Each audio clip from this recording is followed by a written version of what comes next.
I don't think of myself as a difficult person, I'm just used to taking care of myself. When you grow up in a family where favoritism is reserved for someone else, you learn to rely on yourself. I learned that lesson early. My name is Rachel, and I'm 31 years old. I work in finance as an investment analyst, a job that requires precision and careful planning. Some people say I'm too meticulous with money, but I don't see that as a flaw. On the contrary, that very caution has allowed me to save enough to finally pursue my dream. The dream that no one in my family ever thought I deserved. I'm the second daughter in my family. My older sister Laura is 3 years older than me, and in my parents' eyes, she has always been a perfect gem. Laura is beautiful, outgoing, charming, and effortlessly wins people over. Since childhood, I had grown accustomed to watching my parents shower her with attention, praise, expensive gifts, high expectations for a brilliant future. I wasn't jealous of her, at least, not anymore, but it was impossible to ignore the stark contrast. One child was treasured like a rare jewel, while the other was merely an afterthought. After graduating college, Laura married Michael, a manager in the construction industry. They have 3 kids: Hannah, 8, Ethan, 5, and Noah, 2. I genuinely love my niece and nephews. They're innocent and sweet in the way all children are. But what I don't love is how Laura constantly complains about her life. She has a family, a devoted husband, 3 healthy children, the kind of life many people dream of. Yet she always finds something to grumble about. Not enough money, not enough space, not enough help. As for me, I haven't settled down yet, and I'm in no rush to do so. I enjoy my independence. Currently, I live in a cozy 1-bedroom apartment in the Chicago suburbs, which I rent at a discounted price, thanks to Emily, my best friend from college. Her family owns a few rental properties, and agreed to let me stay at a lower rate, because they know I always pay on time and never cause trouble. This stability has allowed me to save a significant portion of my income. While my coworkers splurge on fancy dinners, I cook at home. While they upgrade their phones every year, I stick with my old iPhone that works just fine. I don't take extravagant vacations, I don't chase fashion trends, and I don't make impulsive purchases. All of this has been for one goal: to buy a small home in the countryside, where I can work remotely without the noise and chaos of city life. The pandemic changed how my company operates. Before I had to be in the office 5 days a week, but now with remote work becoming the norm, I only need to show up for important meetings. That means I'm no longer tied to the city. I can live anywhere as long as I have a strong internet connection. And the idea of owning a little house where I could grow vegetables, adopt a dog, and slow down my pace of life became more and more appealing. Last week, I opened my bank account and checked my savings balance. I had done this every month for years, but this time was different. I finally had enough for a down payment. That evening, I sat in front of my laptop for hours, scrolling through real estate listings in the countryside. Charming little houses with wide porches, open yards, and peaceful surroundings. I pictured myself living there, sipping coffee on a wooden chair in the morning. Not a luxurious mansion, just a place that was mine. I was lost in this vision of my future when my phone rang. My mother's name flashed on the screen. I sighed and picked up. "Rachel, don't forget you're coming home for dinner on Saturday," she said, her tone more of a command than an invitation. "Laura and Michael will be there too. Try to be on time for once." I glanced at the clock. It was almost 10 p.m. The call lasted less than a minute, but it was enough to remind me of one thing. In my family's eyes, I was still the single woman with nothing better to do than show up whenever they summoned me. I closed my eyes, pushing away the irritation. That was a problem for another time. Right now, I had a dream to chase. I'm not someone who shares personal plans with my family. Not because I have anything to hide, but because I already know how they'll react. If I told my mother I wanted to buy a small house in the countryside, she would immediately try to control my decision. If I told Laura, she would somehow turn it into her own problem. But that night, as the family gathered around the dinner table, I made a crucial mistake. I let my intentions slip. Dinner went as it always did. Laura was busy with the kids, Michael complained about work, Dad read the news on his phone, and Mom hovered around the table, making sure everyone's plates were full. I tried to stay unnoticed. But then, in the middle of the conversation, my mother suddenly turned her gaze to me. "Rachel, you've been glued to your phone since you got here. Who are you texting?" I blinked, realizing I had absent-mindedly been scrolling through home listings on my phone. I could have lied, could have said it was a work email. But instead, I told the truth. "I'm looking at houses," I said, keeping my tone casual. "I'm thinking about buying a small place in the countryside." Silence filled the room, even Hannah and Ethan stopped playing. Mom set her spoon down on the plate with a soft clink. "Buying a house," she repeated, as if I had just said something utterly ridiculous. I nodded. "Yes. I've saved enough for a down payment. I want to find a quiet place where I can work remotely." Laura placed her water glass on the table with a little more force than necessary. "In the suburbs? Alone?" Her voice was full of doubt. "Yeah," I answered, starting to sense the shift in the room's atmosphere. My father cleared his throat. "But why move so far away? There are plenty of options in the city. You should look for a bigger apartment closer to downtown. A young woman like you can't just isolate herself like that." I let out a small, dry laugh. "Dad, I'm 31, and I like the quiet." Mom shook her head. "No. Why didn't you tell me about this earlier? If you're going to buy a house, you need to choose a more reasonable place. Something more practical." I frowned. "What do you mean by more practical?" She didn't answer immediately. Instead, she exchanged a glance with Laura and Michael. One of those silent conversations that spoke volumes. "Rachel, haven't you thought about the future?" she finally asked. "One day you'll settle down, have a family. You'll need a house with enough space. You can't live alone forever." I laughed, but there was no humor in it. "I'm buying this house for myself, not for some hypothetical future that may never happen." That's when Laura spoke up, her voice overly enthusiastic. "Actually, you should consider a larger house in the city. There are so many great apartments near good schools. You know, if you had extra rooms, the kids could visit more often. It would be wonderful for them to have their own space when they come to see Aunt Rachel." I took a sip of water, forcing myself to stay calm. "Laura, I don't need a house with extra bedrooms. I just need a place for myself." But Mom wasn't finished. She was now beaming, as if she had come up with a perfect solution. "Do you remember Mrs. Martha's house in Westlake? She's selling it.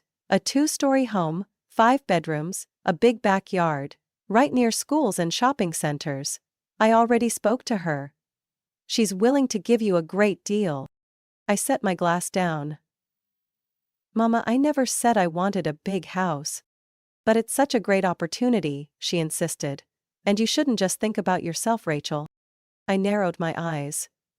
"What do you mean by that?" A long pause stretched across the table. I glanced around, noticing the exchanged glances, the unspoken conversation. It hit me then.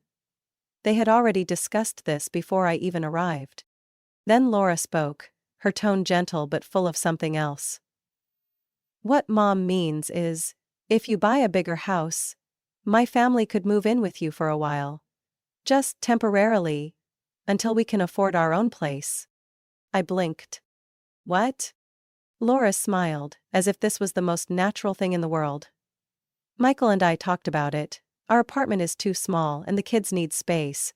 If you bought a bigger house, we could move in, help with expenses. It would be beneficial for both of us." My heart pounded. I turned to Mom. "You think this is a good idea?" She nodded, her expression completely casual. "Of course. Do you know how expensive housing is right now? If you have the means, why not help your family? Isn't that what siblings are supposed to do?" I let out a soft, humorless chuckle, but inside I felt ice creeping into my veins. "So, all this time, no one actually cared about what I wanted. You were only thinking about how I could spend my money on Laura and her family." My father frowned. "Rachel, don't make it sound like we're taking advantage of you." I set my napkin down. If this isn't taking advantage, then what is? The silence in the room was thick and suffocating. Laura looked slightly taken aback, while Mom appeared more annoyed than remorseful. I stood up. I think I've heard enough. And before anyone could stop me, I walked out of the family dinner feeling like I had just narrowly escaped a trap that had been set long before I even arrived. I didn't go back to my parents' house after that dinner. I knew that if I did, they would bombard me with guilt-tripping words, disappointed looks, and the same "family is everything" rhetoric. That really just meant sacrifice for your sister. Instead, I bought a home. One exactly the way I wanted. I didn't inform anyone in my family. I contacted a reliable realtor, reviewed the financial terms, examined every detail about taxes and insurance. After weeks of searching, I found the perfect place. A small, two-bedroom house with a spacious yard, about 45 minutes outside the city. I signed the purchase agreement, made the down payment, and completed all the paperwork within a month. I had planned my future without anyone in my family knowing. But, out of habit, I still went back to my parents' house for Saturday dinner, as usual. As I walked in, I saw that Laura and Michael were already there, their kids running around the living room. Mom was busy in the kitchen, while Dad sat in his armchair with a newspaper in hand. I took a deep breath, reminding myself that tonight would be different. We sat down for dinner. At first everything felt normal. Laura complained about work, Michael grumbled about his boss, and Mom asked about my coworkers, whose names she never remembered. But I sensed something else in the air. An expectation. Then, Mom put down her knife and fork, turning to me with a smile full of meaning. "Rachel, I have great news for you." I looked up, waiting. "Mrs. Martha has finally decided to sell her house. We can close the deal right away if you agree." I blinked. "Mrs. Martha?"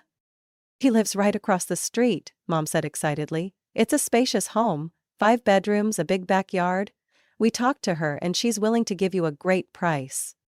I set my fork down, feeling a chill run through me. "Wait, you said we?"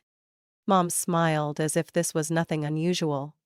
"Your dad, Laura, and I. We discussed it and agreed this is the best choice for you. A house in this neighborhood, close to family, with plenty of space for the future."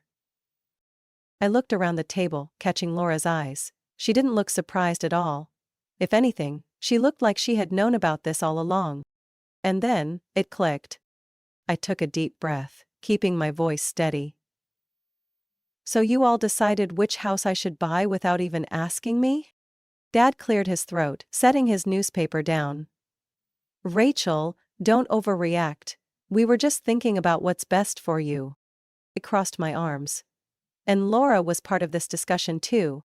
Laura chuckled, shrugging like it was the most natural thing in the world. "Of course. It's a family matter." I turned back to Mom. "You said we could close the deal if I agreed. What do you mean by that?" She hesitated slightly before sighing, as if I were a stubborn child. "I already put down a deposit, Rachel. We made an advance payment to hold the house." My stomach dropped. "You put down a deposit?" I repeated, my voice tightening with anger.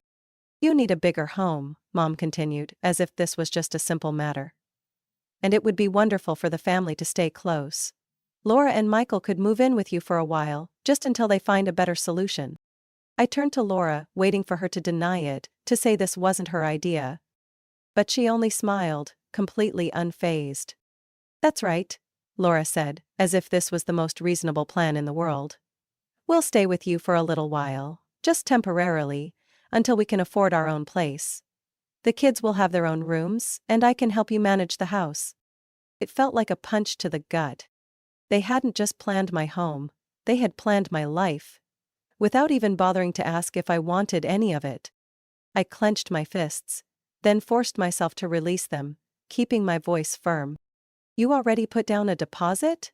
I asked, emphasizing each word. Mom nodded, certain that I would agree. "All you have to do is cancel that plan to buy in the suburbs and we can finalize the paperwork next week." I met her eyes, my voice dangerously calm. "No." Mom frowned. "Rachel, what do you mean?" I stood up, pushing my chair back. No. None of you will be living in my house. Because I already bought one. The silence at the dinner table became suffocating. Dad put his newspaper down, his face darkening. Rachel, what did you just say?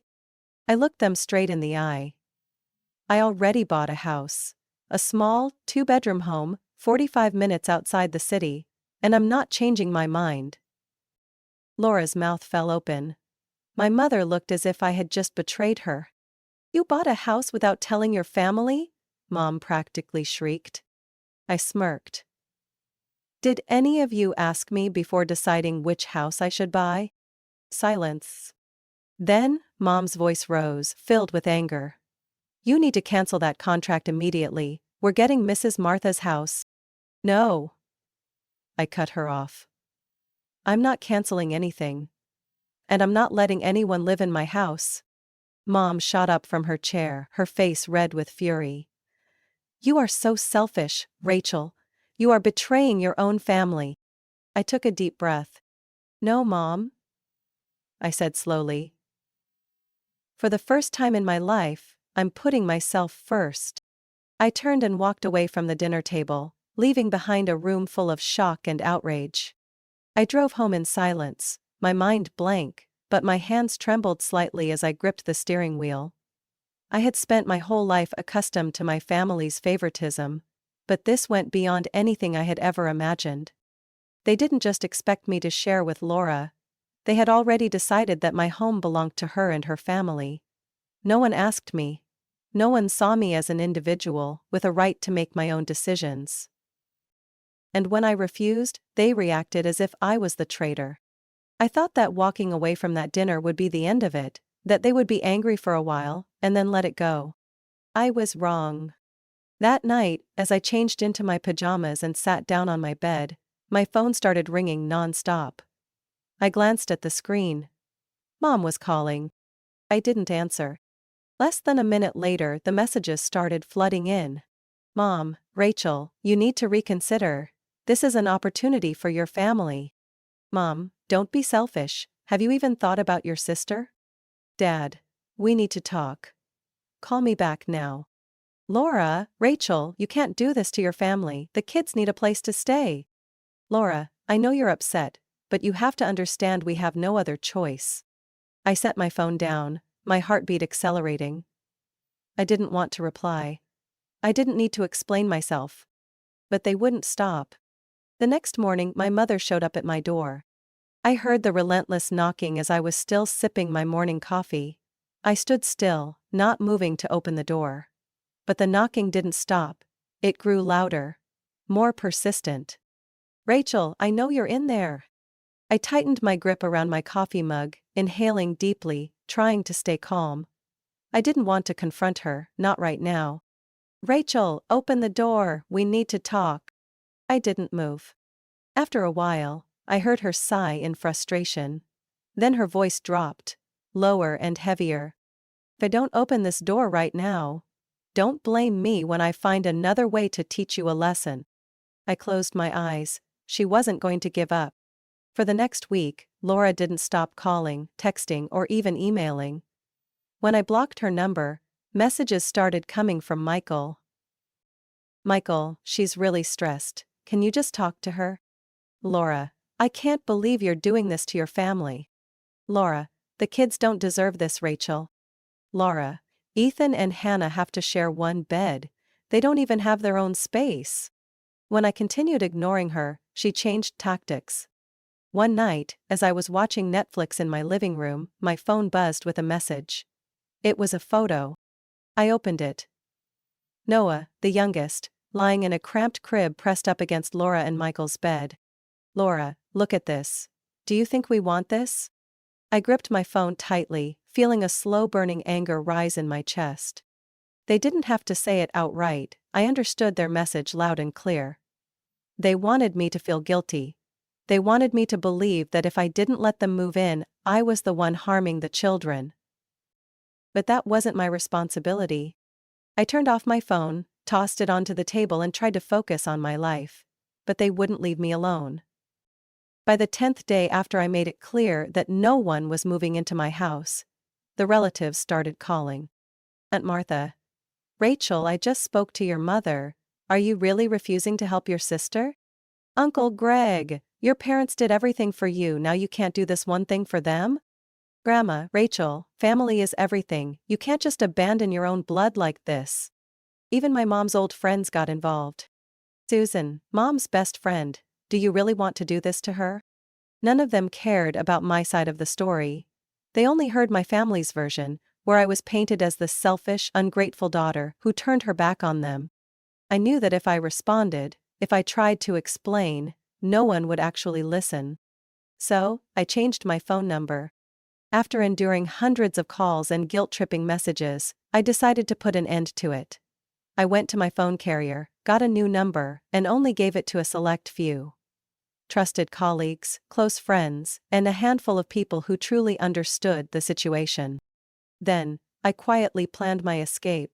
I hired a moving company I had never used before, scheduling them for early mornings so no one in my family would catch on. I specifically chose a small company with no big logos on their trucks, ensuring no one could track down my new address. On moving day, no one knew where I was going. No forwarding address, no phone number to call. I drove to my new home and never looked back. That first night in my little house, I sat on the front porch with a warm cup of tea, staring out at the open yard under the moonlight. No more messages, no more phone calls, no one pounding on my door demanding I reconsider. Just me, and the peace I had fought so hard to earn. I let out a deep, slow breath. My first real breath in weeks. I was free. The first morning in my new home, I woke up to absolute silence. No honking cars, no ringing phone, no one banging on my door, insisting I think about the family. Just the soft golden sunlight filtering through my curtains, the distant chirping of birds, and the steady rhythm of my own breathing. I pulled back the bedroom curtains and looked out at my backyard. The sky was a perfect blue, and the early morning light bathed the trees in a golden glow. I had escaped. I had left behind the suffocating weight of their expectations and demands. And the best part? I didn't feel guilty. In those first few days, I finally started living for myself.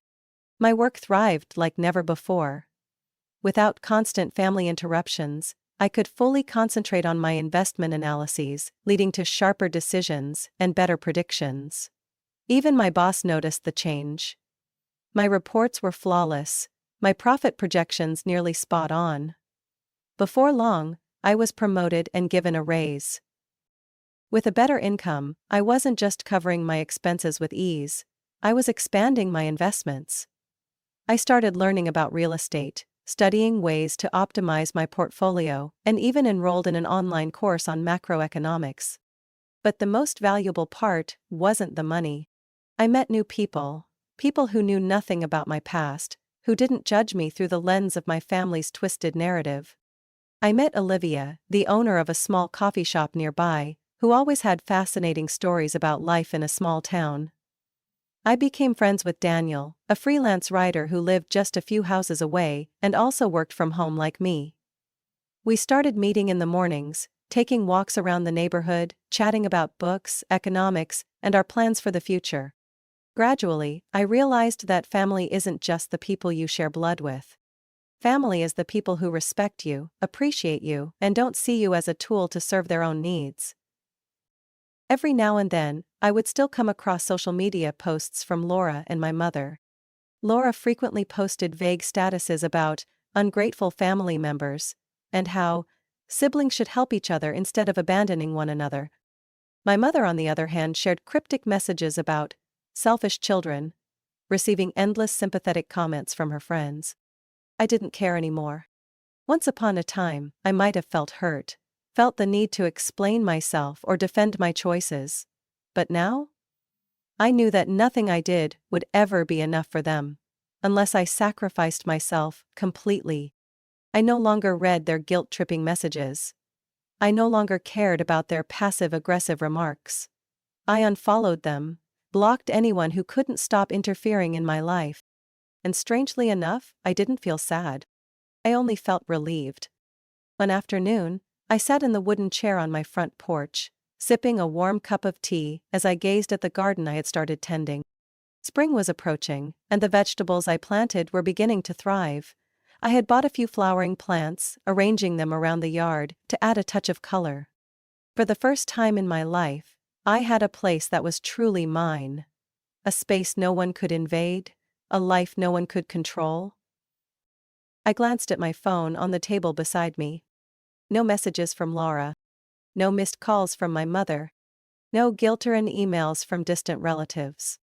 Just me, and the freedom I had fought for. I took a deep breath, letting the crisp air fill my lungs. For the first time in my life, I truly felt at peace. Rachel's story reflects a reality that many people face. The burden of family expectations and unreasonable financial obligations. Not everyone is born into a family that respects their boundaries or values them as individuals. Sometimes, saying no and choosing your own path is necessary for self-preservation. Rachel had the courage to break free from toxic ties, assert her independence, and build a life of peace and freedom. Her story is a powerful reminder that family isn't just about blood. It's about the people who truly respect and care for you. What do you think about Rachel's story? Was she too harsh, or did she make the right choice to protect herself? Share your thoughts in the comments below, and don't forget to follow the channel for more insightful stories about family and life.